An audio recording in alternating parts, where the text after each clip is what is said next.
बिस्मिल्लाहिर्रहमानिर्रहीम। अस्सलाम वालेकुम। नूरुल आपकी खिदमत में हाजिर है। आर्मी चीफ की तस्वीर बदल गई। तस्वीर क्यों बदली और कहां से बदली, पहले कौन सी थी, अब क्या आई है और उसका क्या नतीजा निकलेगा। और जनाब, बदलते हालात में मरियम नवाज की पोजीशन बड़ी अजीबो गरीब सी है। वो बड़े ओहदे पर आएंगी, नहीं आएंगी, किस ओहदे पर आएंगी, कहां से इलेक्शन लड़ेंगी, कौमी असम्बली का लड़ेंगी, सूबाई असम्बली का लड़ेंगी, बड़ी बहस हो रही है। क्यों? क्योंकि उन्होंने अहम रोल प्ले करना है। हालात तब्दील हो रहे हैं तो उसमें उनके भी हालात तब्दील हो रहे हैं। हालात तो पीटीआई के भी तब्दील हो रहे हैं, जिसमें वकीलों की ग्रिप मजबूत होती जा रही है। और लतीफ़ खोसा साहब बंदूक लेकर किसका मुकाबला करेंगे और क्या उनकी बंदूक चलेगी या नहीं चलेगी। और चीफ जस्टिस साहब के खिलाफ जो कैंपेन चल रही है उसमें क्या सच है, क्या झूठ है। और बड़ा ऑपरेशन तैयारी, वैसे तो वार्निंग काम कर गई है लेकिन बड़े ऑपरेशन की तैयारी शुरू हो गई है। तो मरीम नवाज से शुरू कर लेते हैं कि मरीम नवाज साहिबा ज़ाहिर है पार्टी का फेस हैं, पार्टी की बड़ी क्राउड पुलर पर्सनालिटी हैं और नवाज शरीफ साहब की साहबजादी हैं।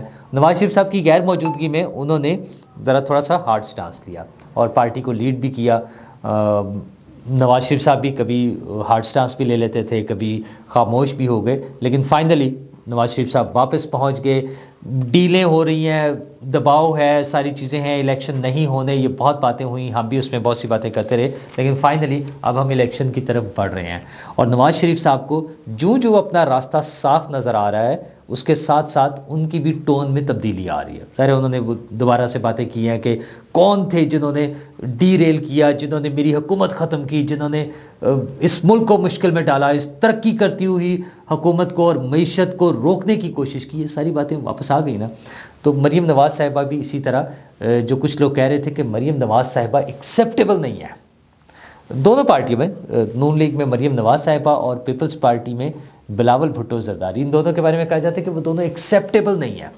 अच्छा, वैसे तो एक्सेप्टेबिलिटी का मसला नवाज शरीफ साहब के हवाले से भी बड़ा धूमधाम से शोर मचता है। अभी भी ताज़ा तरीन इतलात के मुताबिक गुज़श्ता 2 रोज़ में जब हमारी कुछ दोस्तों से मुलाकातें हुई तो उनका ख्याल यही था कि शायद नवाज शरीफ साहब इस बात पर मान गए हैं कि वो वजारत उज़्मा के उम्मीदवार नहीं होंगे, बल्कि वो सदर बन जाएंगे।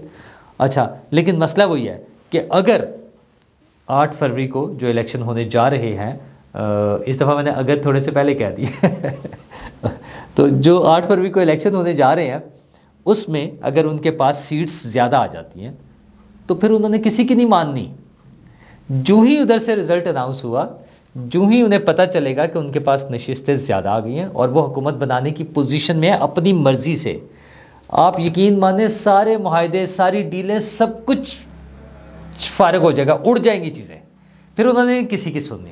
और इसी तरह मरीम नवाज साहिबा के लिए भी मामलात बेहतर हो जाएंगे। अभी भी जो जो नवाज शरीफ साहब को अपना रास्ता साफ होता नज़र आ रहा है, जो जो उन्हें लग रहा है कि उनकी पोजीशन मजबूत हो रही है, वो पार्टी पॉलिसियाँ तब्दील हो रही हैं।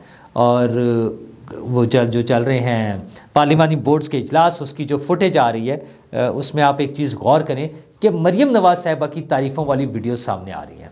नवाज शरीफ साहब के सामने पार्लिमानी बोर्ड में जहाँ तमाम लीडर्स बैठे हुए हैं, तो पार्टी के जो लीडर्स हैं और पुराने लोग हैं, साथी हैं मियाँ साहब के, वो सब मरीम नवाज साहिबा की तारीफ़ कर रहे हैं। तो मरीम नवाज साहिबा ने रोल प्ले करना है, बल्कि अब सर्वे कराए जा रहे हैं कि वो वज़ीर आला पंजाब के तौर पर उनका रोल कैसा होगा। काफ़ी देर से ये बात चल रही थी कि क्या उन्हें वज़ीर आला पंजाब बनाया जा सकता है। अच्छा, वज़ीर आला पंजाब भी वो बन सकती हैं, इसके अलावा भी कुछ ऑप्शंस होंगी, लेकिन बहरहाल उनकी जो तारीफ़ों वाले सर्वेज हैं ना वो आने शुरू हो गए हैं। और इरफान सिद्दीकी साहब ने इंटरव्यू में भी बता दिया, उन्होंने कहा कि मरीम नवाज साहिबा कौमी असम्बली और सूबाई असम्बली दोनों से इलेक्शन लड़ेंगी, दोनों सीटों पे, मतलब वो कौमी असम्बली में भी होंगी और सूबाई असम्बली में भी। एक ख्याल ये था कि उन्हें वज़ीर ख़ारजा बना दिया जाए, एक ख्याल ये था कि वो कोई अहम वजारत देकर नवाज शरीफ साहब के साथ रहें और एक ख़ास टाइम के बाद नवाज शरीफ साहब अपने इसी दौर में खुद वजारत उज़्मा छोड़कर मरीम नवाज़ को सामने लाएं, पीछे बैठकर उसको सपोर्ट करें मरीम नवाज़ साहिबा को, और हुकूमत चले मरीम नवाज़ साहिबा के वजारत उज़्मा के तौर पर। और दूसरी ऑप्शन ये भी है कि पंजाब भी ले लें, उन्हें पंजाब का वज़ीर आला बना दिया जाए और हमारी तारीख़ में पहली मरतबा एक खातून वज़ीर आला आ जाए, क्योंकि वज़ीर आज़म तो खातून पहले मोहतरमा बेनज़ीर भुट्टो आ चुकी हैं। तो ये सारी चीज़ें डिस्कशन में हैं और सब चीज़ें डिपेंड करती हैं इलेक्शन रिजल्ट्स पे, क्योंकि नून लीग पंजाब की 141 सीट्स को टारगेट कर रही है। अच्छा, लेकिन उसमें मुश्किलात ज़रूर आ रही हैं। आईपीपी के साथ जो माहिदा हो रहा था, माहिदा मतलब इंतखाबी इत्तेहाद जो हो रहा था, उसमें मुश्किलात का सामना है। नून लीग आईपीपी को पूरे पाकिस्तान में सिर्फ 4 सीटें देने पर तैयार है, और ज़ाहिर है उनकी डिमांड बहुत ज़्यादा है। वो को 15 प्लस में सीट्स मांग रहे हैं कौमी असम्बली की, और सूबाई असम्बली की तो 30 प्लस में उनका डिमांड है। तो ये मुख्तलिफ सीन चल रहा है। जब ये इत्तेहाद अगर ना हो सका तो फिर उनके इलेक्टेबल्स जो हैं वो इलेक्शन लड़ रहे होंगे। अच्छा, आईपीपी के लोग अपने होंगे, नून लीग अलग से होगी, पीपल्स पार्टी अलग से इलेक्शन लड़ रही होगी, तो ये सारे इश्यूज बनेंगे और मुश्किल हो जाएगी। और नून लीग के पास इतनी ऑप्शन नहीं है कि इतनी सारी सीटें वो दीगर पार्टियों को दे दें। अभी गुजरात में चौधरी बरादरान के साथ भी, चौधरी शुजात साहब के साथ जो बातचीत चल रही है उसके हवाले से भी कुछ करना है। सिंध में एमक्यूएम के साथ और मौलाना फजलुर रहमान के साथ जो मामलात हैं उसके हवाले से भी देखना है। तो नून लीग को मुश्किलात का सामना है टिकट्स का फैसला करने के लिए, और उनके तो अपने उम्मीदवार जो हैं हर हलके में एक से ज़्यादा उम्मीदवार हैं। ज़ाहिर है इस वक्त लोगों को नज़र आ रहा है कि पीटीआई की गैर मौजूदगी में सबसे स्ट्रॉन्ग या सबसे बड़ी पार्टी नून लीग ही होगी। लेकिन क्या वाकई ऐसा हो जाएगा? और ये जो जोड़ तोड़ होना है छोटी छोटी पॉकेट्स में कि कौन उम्मीदवार होगा और कौन नहीं होगा, मुख्तलिफ हालात होंगे। क्योंकि पीपल्स पार्टी को ये उम्मीदें नजर आ रही है कि वो आराम से एक अच्छा नंबर 20, 25, 30 सीटें पंजाब से लेकर, और सिंध से तो वो as usual clean sweep sort of चीज़ जो करके, और वो फिर एक बड़ा नंबर ले लेंगे और वो बड़ी मेजॉरिटी पार्टी बन जाएंगे और हुकूमत बनाने की पोजीशन में आ जाएंगे। लेकिन नून लीग की तैयारियां भरपूर है। सदर, वज़ीर आज़म, वज़ीर आला पंजाब, अब उनकी प्लानिंग उस तरफ जा रही है। तो इलेक्शन की तैयारियां देखें क्या होता है। दूसरी तरफ इलेक्शन तो पीटीआई ने भी लड़ना है, जैसा भी और लड़ना है। वैसे तो इस हफ्ते में कमिंग वीक में फैसला हो जाएगा कि क्या उनके पास बल्ले का निशान होगा। अगर बल्ले का निशान नहीं आता तो ये उनके लिए एक सेटबैक होगा, क्योंकि एक आइडेंटिटी बनी होती है ना, एक पहचान बनी हुई है। तो वोटर जो है वो थोड़ा सा दिल बर्दाश्त हो जाएगा, और वो बैलेट पेपर पे बल्ले का निशान किसी और को नज़र आना, कन्फ्यूजन भी होगी। तो ये सारे मसाइल रहेंगे। वैसे तो पार्टी की रजिस्ट्रेशन, इमरान खान साहब की अपनी अहलियत, अभी बहुत सारे मसाइल हैं। अगले 1 से 2 हफ्ते में उन्हें इन मसाइल का सामना करना पड़ेगा। लेकिन लतीफ़ खोसा साहब पार्टी में शामिल हो गए। लतीफ़ खोसा साहब पीपल्स पार्टी में भी रहे हैं, पीपल्स पार्टी ने उन्हें गवर्नर पंजाब भी बनाया। इमरान खान साहब के खिलाफ बड़ा बोलते भी थे एक ज़माने में, लेकिन खैर ये सियासी अमल का हिस्सा है। आज जो शख्स एक पार्टी में कल दूसरी पार्टी में होगा, ऐसी तो बहुत सी मिसालें हैं। फवाद चौधरी साहब हैं, शाह महमूद कुरैशी साहब हैं, बहुत से लोग हैं अभी, तो इसलिए वो भी बोल रहे हैं। पर उन्होंने एक अजीब बात किया। हमारे दोस्त हैं उल्फत मुगल साहब, उन्होंने अपने व्लॉग के लिए उनका इंटरव्यू किया, और वो जिसमें वो बता रहे हैं कि मुझे तो लड़ना आता है, और लड़ना उस वक्त से आता है। वो 71 का हवाला दे रहे हैं जब इंडियन फ़ौज लाहौर में दाखिल हुई थी, और उनका ख्याल ये था कि वो जिम खाना में आ जाएंगे, पहुंच जाएंगे चाय पीने, नाश्ता करने के लिए। तो वो कहते मैं तो उस ज़माने से बंदूक से लड़ना जानता हूँ। तो उन्होंने अपने ख़तरनाक इरादे शो कर रहे हैं कि मैं बंदूक पकड़ के बंदूक वालों से लड़ सकता हूँ। तो खोसा साहब, आपकी पार्टी ने इससे ज़्यादा और लड़ने की कोशिश क्या करनी थी? आपके आने से पहले जो 9 मई को बंदूक पकड़ के या बंदूक वालों से लड़ने की जो एक साजिश की, और बल्कि बंदूक वालों को लड़ाने की साजिश की, वो जो जिसको हम बार बार कहते हैं कि उन्होंने बगावत की कोशिश की, तो इससे ज़्यादा और आप क्या लड़ लेंगे? वो एक बड़ी अटैम्प्ट जो है आपकी पार्टी कर चुकी है, वो कार्ड खेल लिया हुआ है, अब वो मौका नहीं आना। अब तो आप बस बड़े ओहदे की कोशिश कर लें पार्टी में, और वो पार्टी भी वो वाली जिसका अभी मुस्तकबिल क्लियर नहीं है कि इलेक्शन कमीशन में उसका क्या मुस्तकबिल होगा, उनका इंतखाबी निशान क्या होगा, उनके पास कैंडिडेट्स कितने होंगे, किस किस हल्के में से होंगे भी या नहीं होंगे। वो बाज़ दोस्त कहते हैं ना, वो खंबे को भी टिकट दे दें तो वो खंबा जीत जाएगा, और मेरा उसमें मौक़िफ़ बार बार ये आ रहा है कि वो उनके पास इतने खंबे नहीं होंगे, पीटीआई को खंबे नहीं मिलने। मतलब जो ताकतवर पार्टियां होती हैं ना, उनके कैंडिडेट्स खंबे वाला ही कॉन्सेप्ट होता है कि वो लोग भी जो जिन्हें कोई ना जानता हो पॉलिटिकल उसमें ग्राउंड्स पे, वो भी जीत जाते हैं। तो खंबे को मतलब लाहौर में हुआ, डॉक्टर सईद इलाही साहब जो जीते थे, वो बिल्कुल ऐसे हुआ कि वो एक ऐसी सीट पर जहाँ पे उन्हें कोई उम्मीदवार कोई तैयार ही नहीं था, उन्हें लगता था जीतना बड़ा मुश्किल है। और मुनीर इलाही के मुकाबले में, अलीम खान साहब के मुकाबले में लाहौर में जब इलेक्शन हो रहे थे, तो वो 2013 की बात कर रहा हूँ मैं, तो जो उन्होंने जिस को भी टिकट दिया कि अच्छा यार चलें टिकट तो देना, एक बंदा तो नॉमिनेट करें, बंदा आया वो जीत गया। तो इनके पास तो बंदे भी नहीं मिलने पूरे। और उसकी वजह सिर्फ एक है, उनका 9 मई वाली हरकत और उस पर स्टैंड लेना। या तो शुरू में उसकी माफ़ी मांग के साइड पर होते, उससे डिसएसोसिएट करते खुद को, लेकिन वो तो खान साहब बड़े फ़ख्र से बताते थे ना कि दोबारा ऐसा किया तो फिर ऐसा ही होगा। और इतना सारा कंटेंट मौजूद है, वो जो लोग जो कुछ कर रहे थे, जो अब शोर में चाहते हैं ना, खदीजा शाह हैं और बाकी लोग, उनकी वीडियोस देख लें, आपको समझ आ जाएगी कि मसला क्या है। वो जो अंदर हैं, जिन्हें आज़ादी नहीं मिल रही, जिन्हें ज़मानतों पे रिहाई नहीं मिल रही, उनकी वजह समझने के लिए बस उनकी वीडियोस देख लें, उसमें किसी का कुछ कहने की ज़रूरत ही नहीं है।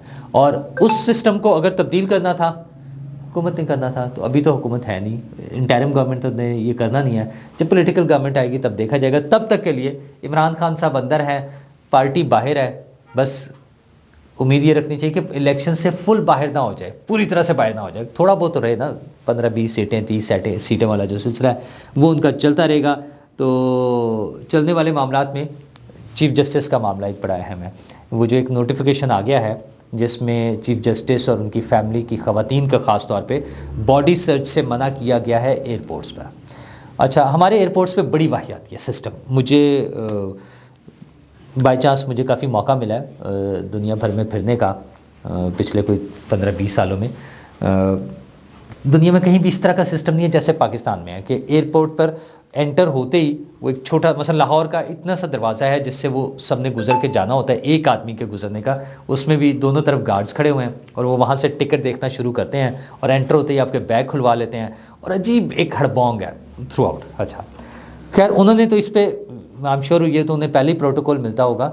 जो ऑब्जेक्शन हुआ है कि बॉडी सर्च नहीं होनी चाहिए। अच्छा, वो सर्च जो है फाइनली वो सिक्योरिटी पर्पज से है कि खुदा ना खास्ता कोई ऐसा गैजेट्स, कोई ऐसे टूल्स, कोई ऐसे हथियार ना चले जाएं जो, अच्छा वो जो भी फैमिली है उसके लिए होना चाहिए। मतलब मैं तो नहीं समझता कि इसमें कोई एग्जेम्पशन होनी चाहिए, वो चाहे चीफ जस्टिस की फैमिली है चाहे सदर पाकिस्तान की फैमिली हो। हाँ, उनके लिए जब वो अलग ही है, आपका लाउंज ही अलग है और एंट्री अलग होनी है, फिर और बात है, वहाँ से तो हमें नहीं, आम आदमी के लिए गुजारा नहीं है।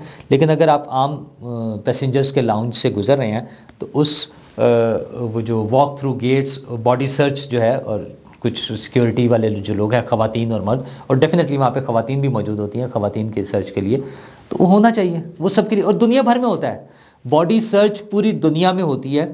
पहले तो मशीनों के जरिए आप हाथ खड़ा करके वो निकलते हैं, और जिसका भी, उसमें भी रैंडम हो सकता है, जो बिल्कुल क्लियर हो उसको भी रैंडम चेक हो सकता है, लेकिन जिसका भी वो बीप आ गई ना, टू एक दफ़ा आ गया, वो नहीं फिर जा सकता बगैर सर्च के, वो प्रॉपर सर्च होगी तभी जाएगा। और ये सबके लिए ज़रूरी है। वो एक जहाज़ में 200-300 लोगों ने जाना होता है। मैंने खुद एक मरतबा रोक लिया था, अबू धाबी एयरपोर्ट से मेरी फ़्लाइट थी, तो मुझसे आगे वाले साहब को 2 मरतबा वो बीप टू आने के बावजूद उन्होंने जाने दिया, तो मैंने उन्हें रोक लिया। मैं क्या, आप इन्हें क्यों जाने दे रहे हैं? उन्होंने कहा आपको क्या मसला है? मैंने कहा मुझे ही तो मसला है, मैंने इस जहाज़ में 7 घंटे की मेरी फ़्लाइट है, 8 घंटे की, तो मैंने जाना है, मेरी सिक्योरिटी ज़रूरी है। तो खैर वो दे रियलाइज्ड और उसमें वो हो गया। तो अगर ऐसा जो नोटिफिकेशन है चीफ जस्टिस साहब की मर्ज़ी से हुआ है तो बहुत गलत हुआ है। हमें काजी फाइज ईसा साहब से बहुत उम्मीदें हैं। अच्छा, थोड़ी सी एक्स्ट्रा उम्मीदें हमने लगा ली हैं, उसकी वजह से हमारी डिसअपॉइंटमेंट भी बार बार बनेगी, क्योंकि हमने उनसे उम्मीदें बहुत ज़्यादा लगा ली हैं।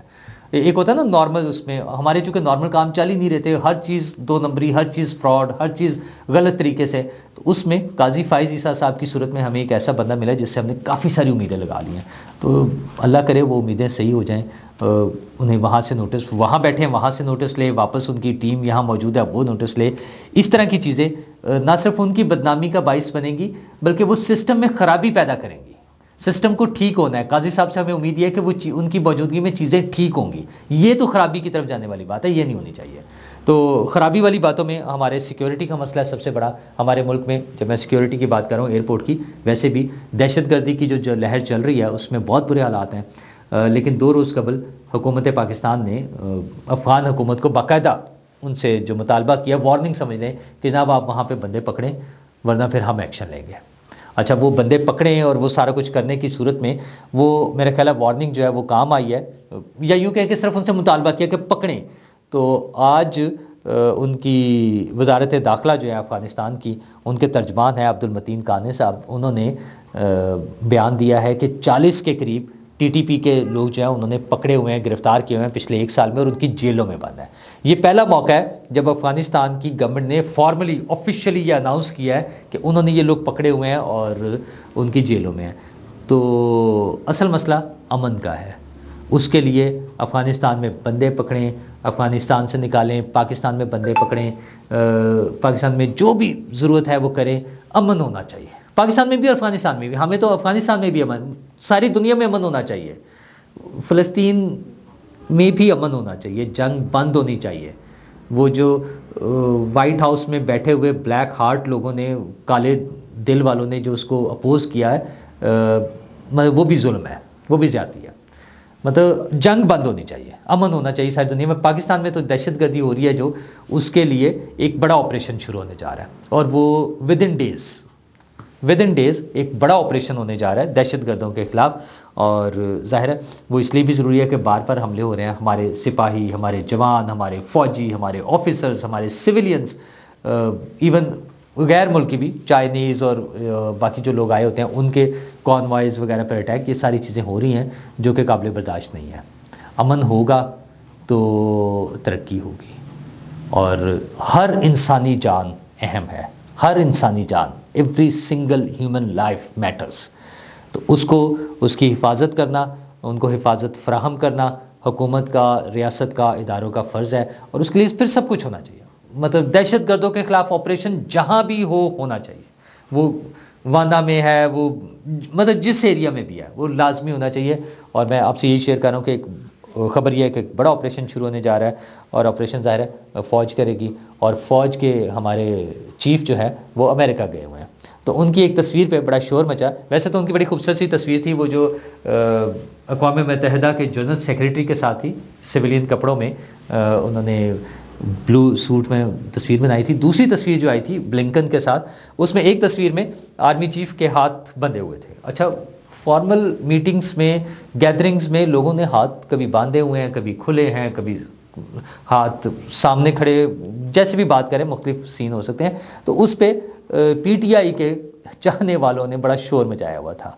अच्छा, तो वो तस्वीर दूसरा, उस तस्वीर का दूसरा वर्जन भी आ गया। मतलब तस्वीरें तो बन रही होती है ना, क्लिक्स चल रहे हैं, क्लिक क्लिक क्लिक क्लिक। तो अगली तस्वीर है जिसमें आर्मी चीफ तो हाथ हिला रहे हैं या हाथ, और ब्लिंकन ने हाथ बांधे हुए हैं और वो सामने खड़े हुए हैं। तो अब क्या ब्लिंकन गुलाम हो गए हैं?